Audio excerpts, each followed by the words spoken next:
en la situación migratoria. Darte la bienvenida y las gracias, por supuesto, por estar con nosotros hoy, este día sábado, temprano acá en Mega Noticias Ahora. Primero que nada, eso.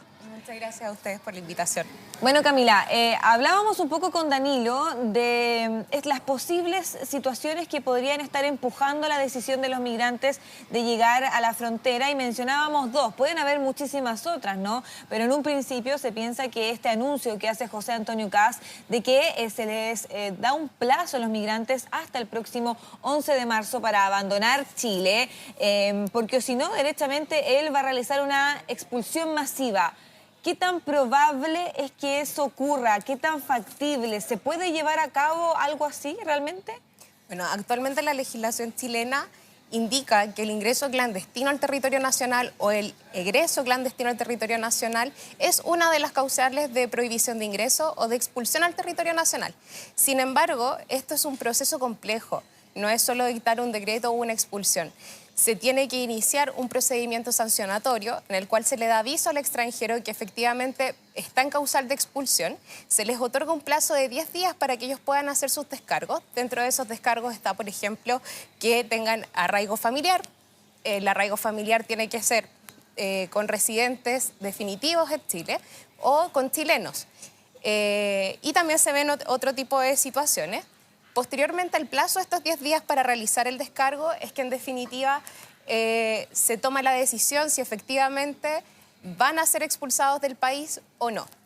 Cuando se toma esta decisión, los extranjeros también tienen la posibilidad de interponer recursos judiciales. Pueden ir por un recurso de amparo o también pueden iniciar una reclamación administrativa ante la Corte de Apelaciones respectiva. O sea, ¿cuánto más o menos podría demorar un proceso como este?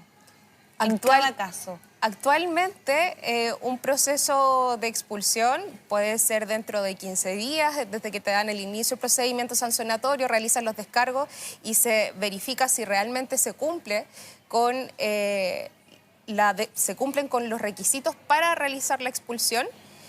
Pero la expulsión siempre es como una última ratio y siempre en que haya una, ¿cómo decirlo?, que no se haya cumplido efectivamente con lo que indica la ley. Ya, pero tú hablabas de una instancia de apelación, ¿o hay más? Son dos instancias. La persona que está en un proceso de expulsión tiene, en definitiva, dos caminos. Uno es un recurso de amparo ante la Corte de Apelaciones respectiva, la cual dentro de un plazo de 24 horas el Servicio Nacional de Migraciones debe emitir un informe y la Corte de Apelaciones emite su decisión. Y la otra opción es un recurso de reclamación administrativa que también se realiza ante la Corte de Apelaciones, pero acá hay un plazo de 10 días para que se conozca sobre el asunto. Migraciones tiene un plazo de 10 días para emitir el informe y posteriormente esto se lleva a un alegato en la Corte de Apelaciones y se toma la decisión. ¿Y esto se puede realizar de manera paralela pensando que se habla de una expulsión masiva? O sea, tú hablas de un proceso que dura a lo menos 15 días en una persona, pero estamos hablando de que por lo menos de manera legal, o sea, ilegal en Chile, se habla de que son más de 1 millón de personas, se habla de hasta 2 millones de personas. Si esto lo juntamos con los números legales, serían 3 millones de personas. Entonces, ¿se puede realizar este proceso de forma paralela para expulsar a todos, en el caso de que eso sea lo que quiere el eventual próximo gobierno? ¿Y de manera paralela en el mismo momento todos?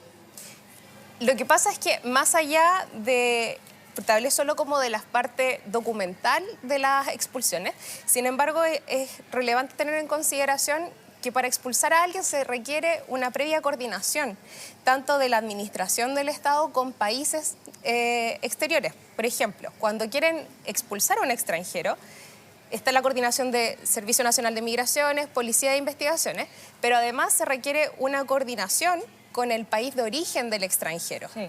En el caso de Venezuela, que actualmente la relación está cortada diplomáticamente, ¿qué es lo que se puede hacer? Se puede coordinar con un tercer país que quiera recibir al extranjero para poder realizar la expulsión, o se tiene suspendida, pero la expulsión se mantiene vigente hasta que ésta se pueda concretar. O sea, finalmente tendrían que encontrar un país que quisiera recibir a estos, por dar un número, más de 1 millón de personas que no pueden ingresar a Venezuela. Exacto. un país tercero. O sea, es una situación compleja y no tan fácil de llevar a cabo. Efectivamente. Bueno, Camila, vamos a seguir complementando esta conversación a esta hora con Rodrigo Ugarte, que está justamente ahí en el norte de nuestro país, en el paso Chacayuta, que nos estaba comentando que durante las últimas horas la cantidad de gente, el flujo de gente ha ido disminuyendo, pero de que de todas maneras en la noche es cuando entonces se presentan estos momentos que son los más críticos, sobre todo porque son aprovechados por todas las personas que llegan hasta ese lugar para poder cruzar y sobre todo con el uso de los llamados coyotes, ¿no, Rodrigo?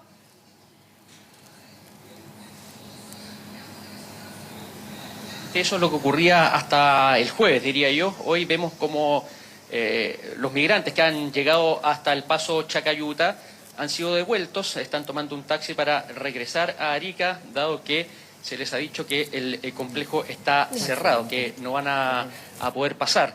Entonces estas familias han decidido volver a Arica en virtud de lo que está ocurriendo.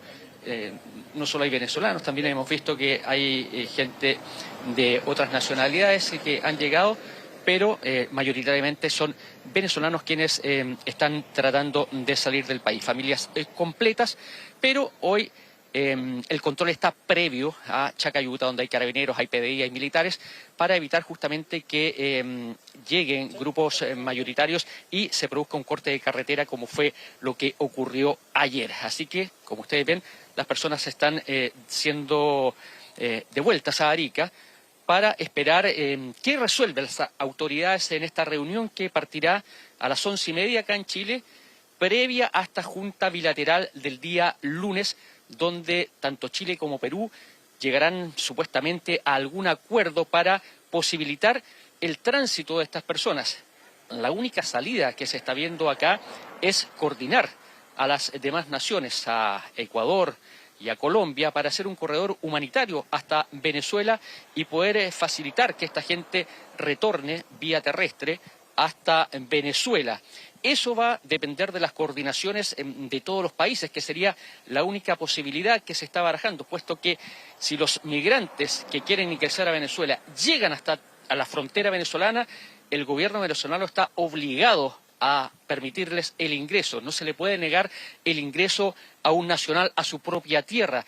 Así que una de las salidas que se está barajando es este corredor humanitario que llegue hasta la frontera colombiana-venezolana y se les permita el acceso a su país. Quería complementar esta información justamente contigo, Camila, el tema del corredor humanitario. ¿Es ahora lo que figura como una de las soluciones más aplicables en un momento como este? Decía Rodrigo que no se le puede negar a una persona entrar a su tierra, a su país. Pero, claro, si es que llega caminando y por sus propios medios, pero es diferente cuando es un gobierno quien gestiona la entrada de esta persona al país. Así funciona. Ya. Cuando la persona ingresa por sus propios medios, el país está obligado a recibirlo. No se puede rechazar el ingreso de una persona a su propio país.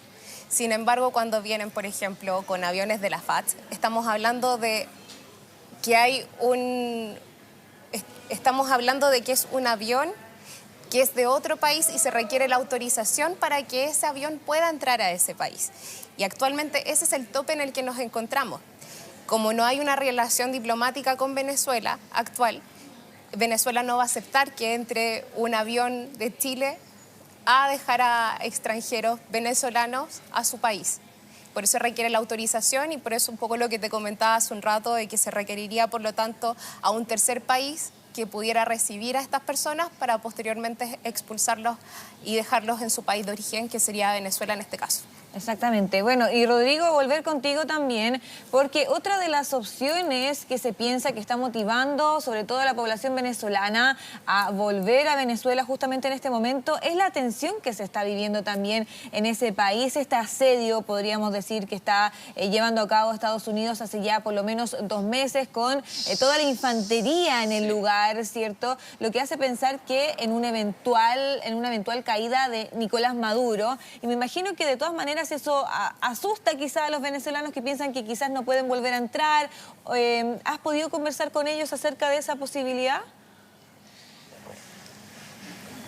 Sí, Paloma, precisamente lo que uno escucha acá muchos no quieren hablar en cámara y los entendemos por su situación irregular y además porque están acompañados de menores a los que no queremos exponer, comentan dos cosas. Una, primero que no quieren mayores problemas en Chile.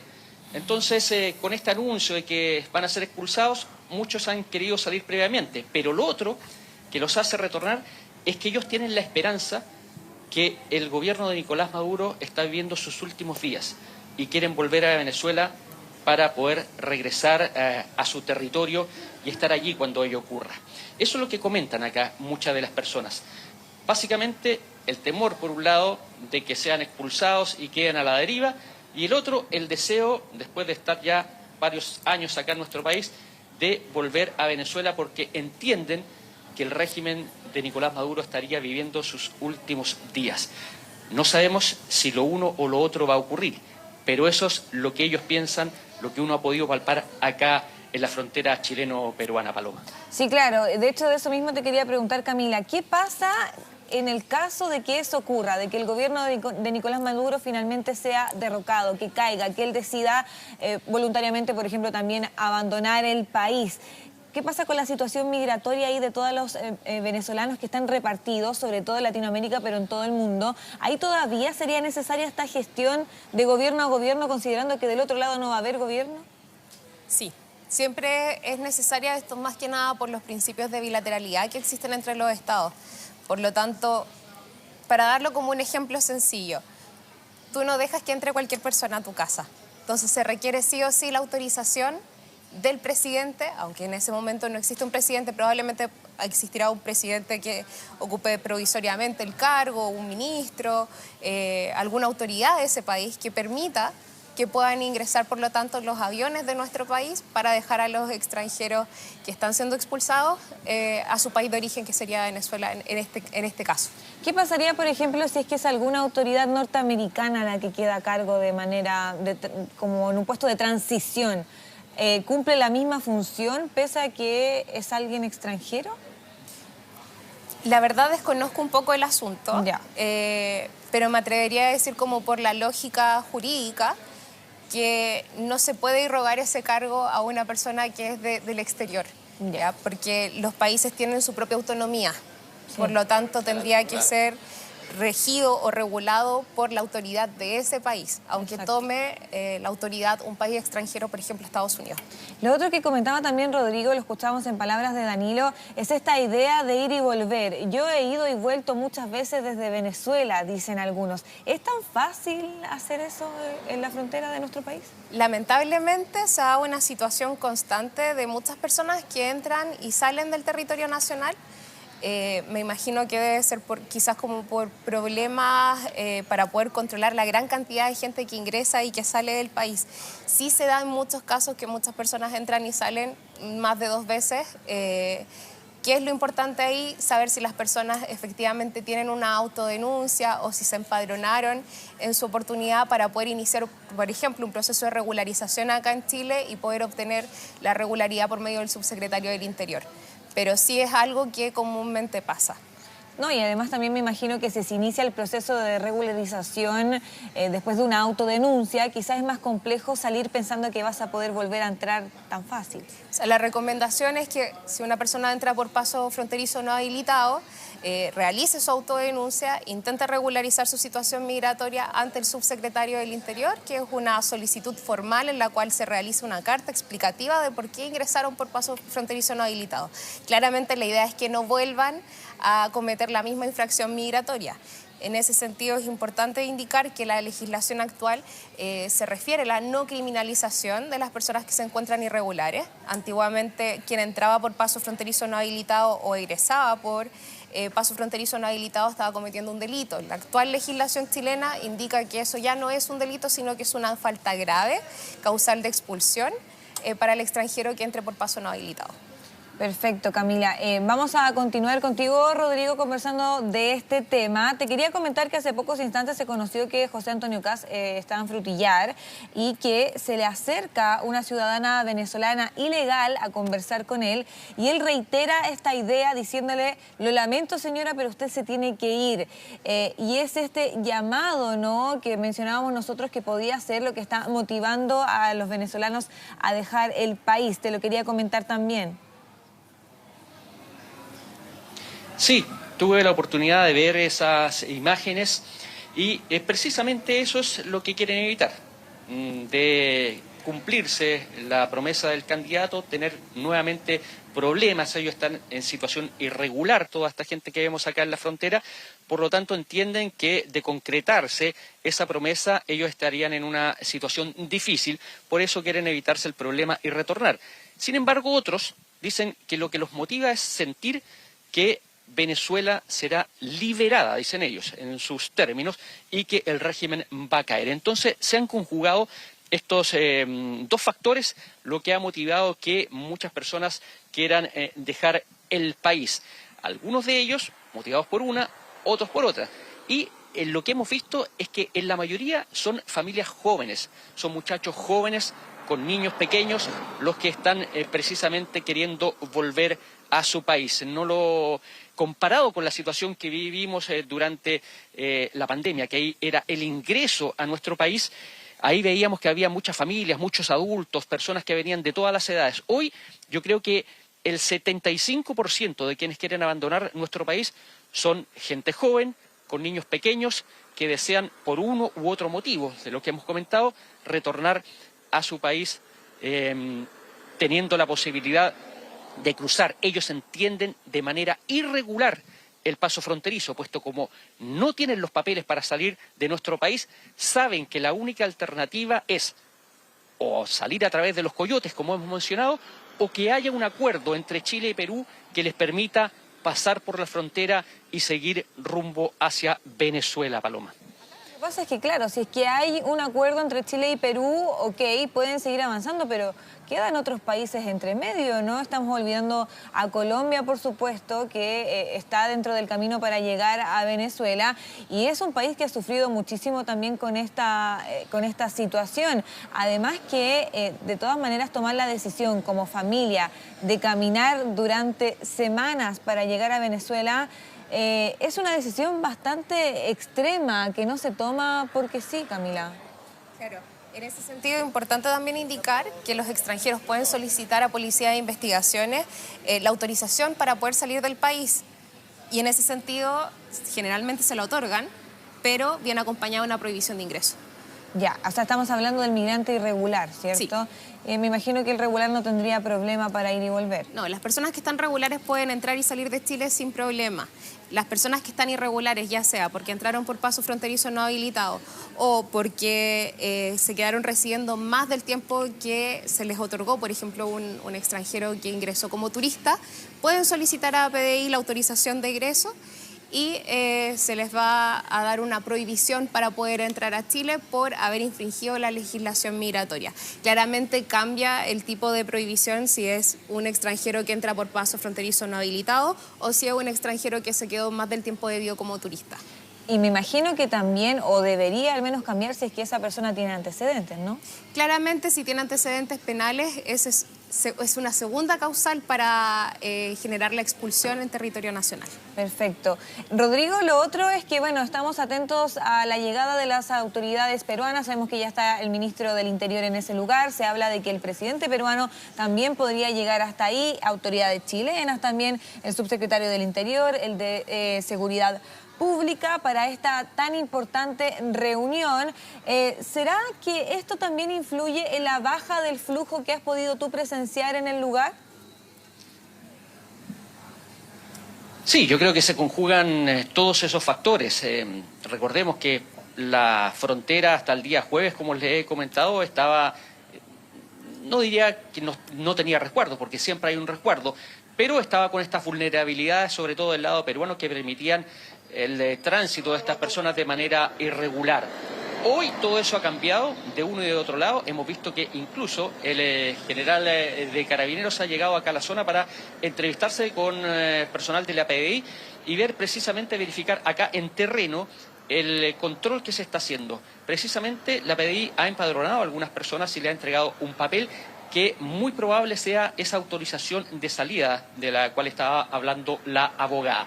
Recordarles que está previsto, según nuestras fuentes, para las 11:30 de la mañana acá en un cuartel militar de Arica, la reunión entre las autoridades políticas chilenas y los generales y el almirante que tienen el resguardo fronterizo acá en Arica. Esa reunión es la coordinación para fijar la postura chilena y la solución chilena a este conflicto y ya a partir del lunes coordinar esa información con las autoridades peruanas y buscar una rápida salida al problema humanitario que se podría gestar acá si llega una oleada masiva de migrantes que quiere abandonar nuestro país, Paloma. Perfecto, Rodrigo, volvemos contigo en un instante. Mientras nos vamos a otro punto ahí del Paso Chacayuta con nuestro compañero Danilo Villegas, quien también ha estado monitoreando la situación allí. Danilo. Así es, Paloma, justamente nosotros retomamos el contacto de este sector denominado Tierra de Nadie, en donde vemos a esta hora la imagen protagonizada por presencia de carabineros, ¿verdad? También hay un vehículo del ejército, y del otro lado hasta ahora solamente se ve policía todavía peruana. Eventualmente ya podríamos ver presencia de militares peruanos próximamente, entendiendo que ya se ha decretado el estado de emergencia, en donde se busca redoblar todo lo que tiene relación con la seguridad en este sector.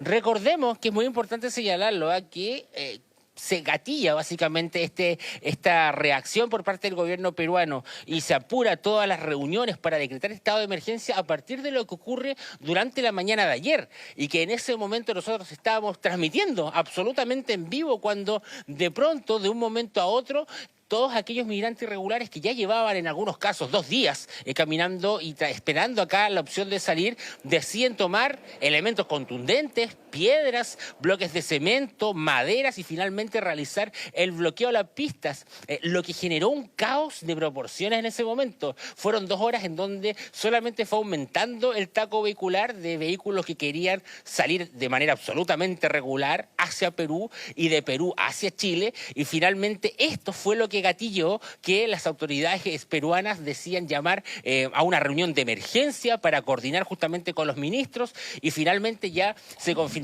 que a la medianoche se iba a decretar el estado de emergencia. Entonces, básicamente este punto fue el que terminó por apurar todo este trámite. Y por cierto, los migrantes, por más que realizaron esta manifestación, ninguno pudo pasar a terreno peruano. Muy por lo contrario, decidieron cerca ya de las 2 de la tarde comenzar a devolverse en masas, y es ahí donde uno le preguntaba a dónde van, cuál es la idea ahora, y decían buscar otra forma de salir. Y se habla de 139 pasos no habilitados, y seguramente ya será otra la manera que buscaban para poder salir desde Chile, porque acá, Paloma, se presenta un fenómeno que es justamente el que denunciaba que iba a pasar el gobernador Diego Paco durante toda la semana. Y lo que pasa es que finalmente cuando el migrante llega hasta este punto y ya no puede ingresar a Perú, intenta devolverse a Chile, pero tampoco puede pasar ya a territorio nacional. Entonces es ahí cuando finalmente se quedan en una especie de limbo, que es como se ha denominado este sector, entre ambos cruces fronterizos. Y es eso lo que él colocaba en las advertencias. ¿Qué va a pasar si comienza a aumentar de manera importante el flujo de migrantes y al no poder pasar a Perú, más aún cuando ya exista presencia militar para impedirlo, se van a intentar devolver a Chile?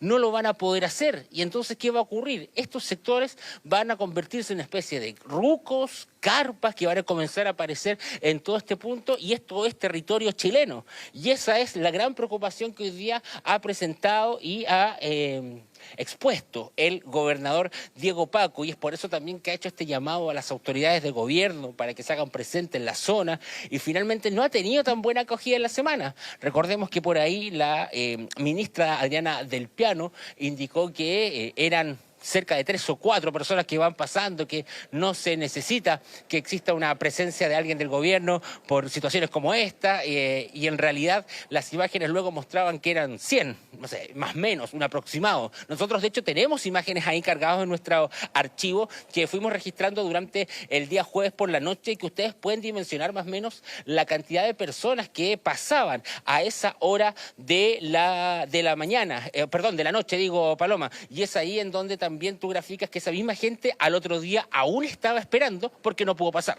Sí, claro, de todas maneras, también aprovechar de preguntarte, Camila, ¿qué ocurre en ese caso? ¿Las personas, es legal que se asienten, por ejemplo, en ese lugar, en estos rucos, por así decirlo, que nos mencionaba Danilo, a la espera de alguna solución? ¿Podrían ser ellos, por ejemplo, detenidos por quedarse ahí? Ya. Vale recordar que las personas extranjeras tienen derechos humanos, sí, y que asimismo también lo consagra la ley 21.325, que es la ley de extranjería e inmigración. Por lo tanto, si las personas no pueden salir de Chile, Chile los tiene que mantener aquí en Chile. ¿Ya? Sobre todo teniendo en consideración que muchas de estas personas son familias que van con niños pequeños, incluso niños que son chilenos. Por supuesto. Por lo tanto, el Estado chileno debe garantizar su resguardo mientras se encuentren aquí en Chile, pese a que se encuentren en causal de expulsión por haber ingresado por paso fronterizo no habilitado. Con garantizar su resguardo, me imagino que también el Estado tendrá que hacerse cargo de las necesidades básicas, comida, agua, no sé si tampoco refugio. ¿Cuáles son las obligaciones que tiene el Estado en ese caso? Es respetar más que nada las garantías que la propia Constitución ofrece. La dignidad, en el caso de que requieran medicamentos, ayudarlos con medicamentos o con asistencia médica. Pero más allá de eso, ya son decisiones plenamente del gobierno. Ya, si es que quieren entregarle algo más, ya va a ser decisión. Si son ayudas humanitarias, eso ya viene directamente del gobierno. No hay una obligación. Exacto.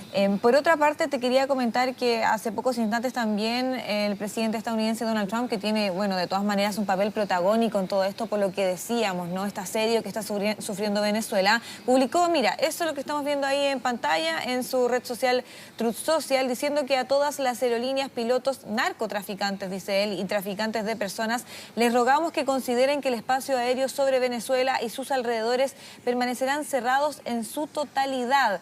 O sea, de todas maneras me imagino que esto complica aún más la situación. Si es que aquí hubiese alguna conversación entre el gobierno chileno y el de Venezuela, que ha sido muy difícil hasta ahora, es sumamente difícil pensar que ahora ocurra, bueno, también ahora existe este anuncio. Claro, igual que como te mencioné hace un rato, los países tienen autonomía y son independientes. Por lo tanto, si bien el presidente de Estados Unidos puede decir de que el espacio aéreo de Venezuela está cerrado en su totalidad, es más una discusión política de si efectivamente se tiene que regir por lo que dice el presidente de Estados Unidos o lo que podemos hacer respecto al presidente de Venezuela o el no presidente de Venezuela, según sea el caso. Llama la atención, de todas maneras, Camila, esto, ¿no? De que un tercer presidente esté interfiriendo a este nivel, dando órdenes incluso de que no se pueda atravesar el espacio aéreo. Es bien interesante observar esa figura de todas maneras. Quería darte las gracias, Camila Ortiz, abogada, Cortés. lo decíamos, Ortiz, perdón, hoy día estamos, pero mal con los nombres y los apellidos, discúlpame, pero de todas maneras, muchísimas gracias en nombre de todos nosotros por estar con nosotros. Gracias a hoy. ti, Paloma. Que te vaya muy bien. Gracias, Chao, chao. hasta luego. Nosotros vamos a continuar en el norte de nuestro país.